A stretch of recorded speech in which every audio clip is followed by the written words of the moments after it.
Pernah nggak sih kalian kepikiran gimana ya akhir dari alam semesta kita ini? Nah, dalam pembahasan kali ini, kita bakal jadi detektif kosmik. Misi kita memecahkan misteri terbesar sepanjang masa. Oke, coba kita lihat sebentar ke belakang ya. Dari Big Bang 13,8 miliar tahun lalu, sampai akhirnya kita ada di sini sekarang, perjalanan kosmik kita itu udah lumayan berhasil kita petakan loh. Tapi, justru itu masalahnya. Semakin kita paham soal masa lalu, pertanyaan tentang masa depan malah jadi makin gede. Jadi, apa sih yang nunggu kita di ujung sana? Dan pertanyaan ini bukan lagi buat para filsuf doang loh. Sekarang, berkat teknologi canggih kayak teleskop yang bisa melihat masa lalu, plus teori-teori gila kayak relativitasnya Einstein, kita punya alatnya. Alat buat melakukan investigasi ilmiah serius tentang, ya, akhir dari segalanya.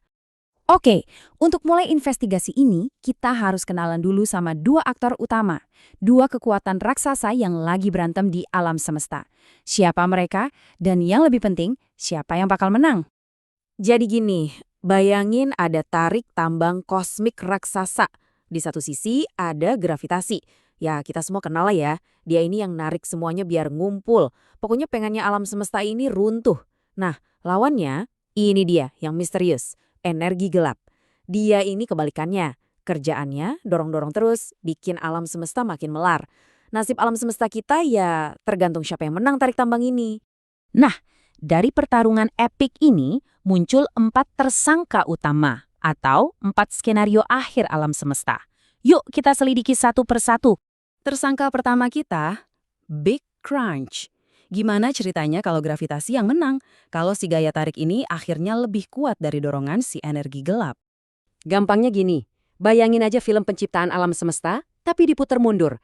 Ekspansi yang selama ini terjadi bakal berhenti, terus wush, berbalik arah. Galaksi-galaksi yang tadinya menjauh, sekarang malah saling deketin. Tabrakan, gabung jadi satu. Bintang-bintang, lubang hitam, semuanya bakal menyatu jadi satu lubang hitam super-duper masif. Dan akhirnya, semuanya bakal disedot kembali ke satu titik super padat dan panas. Persis seperti sebelum Big Bang terjadi. Gila kan? Tapi, gimana kalau keruntuhan itu bukan akhir dari segalanya? Gimana kalau itu justru awal yang baru? Nah, ini dia tersangka kedua kita, Big Bounce. Idenya sih keren banget ya, kayak siklus gitu. Mati, hidup lagi. Jadi alam semesta runtuh, tapi pas mau jadi singularitas, dia memantul, dan boom, Big Bang baru, alam semesta baru. Tapi teori ini punya satu masalah besar, namanya entropi. Gampangnya, entropi itu tingkat keberantakan. Dan alam semesta kita ini seiring waktu makin berantakan. Nah, alam semesta awal kita itu kan super teratur. Jadi agak aneh ya, gimana caranya sesuatu yang udah acak-acakan banget bisa memantul balik jadi super rapi lagi? Makanya teori ini sekarang udah kurang populer. Oke, sekarang kita balik lagi ke tarik tambang tadi.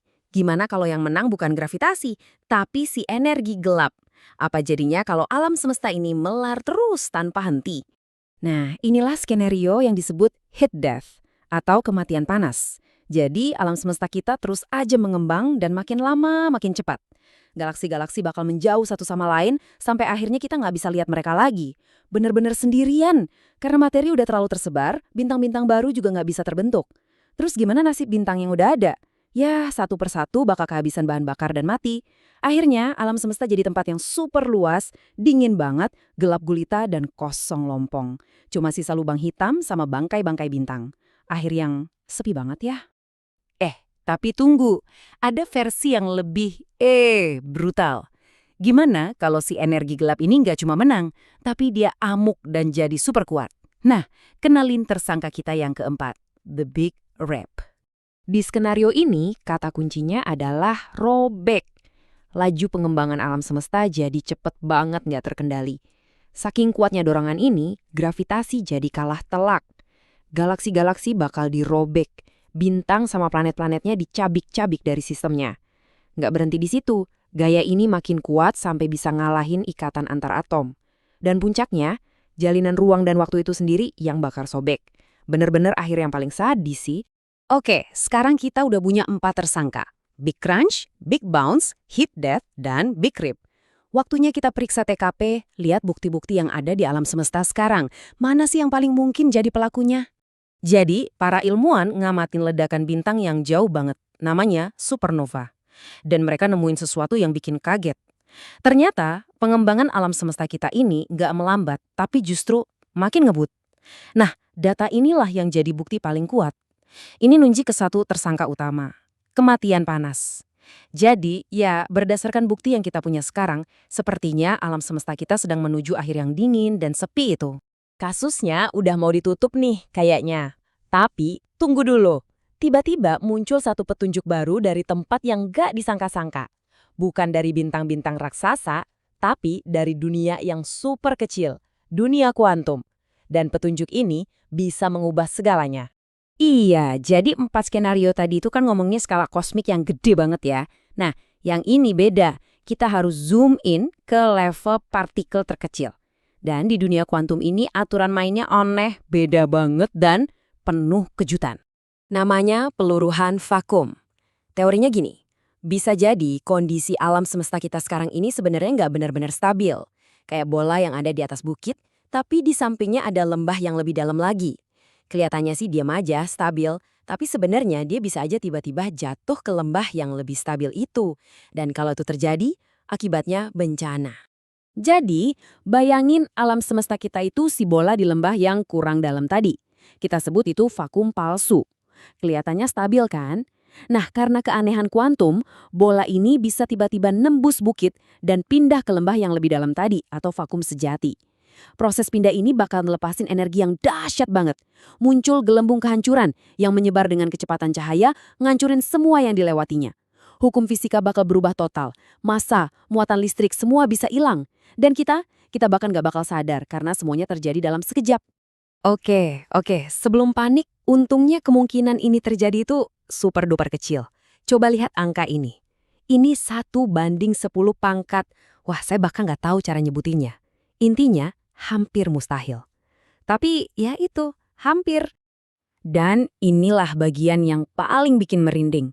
Karena ini murni peristiwa kuantum yang acak, ini bisa terjadi kapan aja. Bisa detik ini juga, bisa besok, bisa triliunan tahun lagi. Bener-bener nggak ada yang bisa prediksi. Nah, setelah dengar semua skenario serem tadi, mungkin kalian mikir, ngapain juga sih pusing-pusing mikirin ini? Toh kita juga nggak bakal ngalamin. Pertanyaan yang wajar banget. Tapi ternyata ada alasan penting kenapa kita terus mencari tahu soal ini.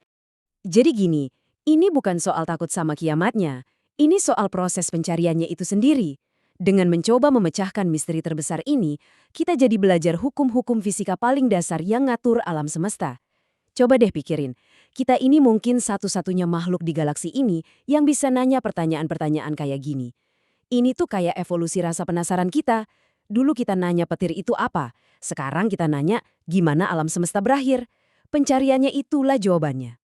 Dan pada akhirnya, mikirin semua skenario akhir ini ngebuat kita balik lagi ke satu pertanyaan reflektif. Kalau ternyata semua ini bisa aja hilang dalam sekejap, apa kita udah ngejalanin hidup kita sekarang ini tanpa penyesalan? Jadi mungkin pertanyaannya bukan lagi gimana alam semesta akan berakhir, tapi gimana kita akan menjalani sisa waktu kita di sini?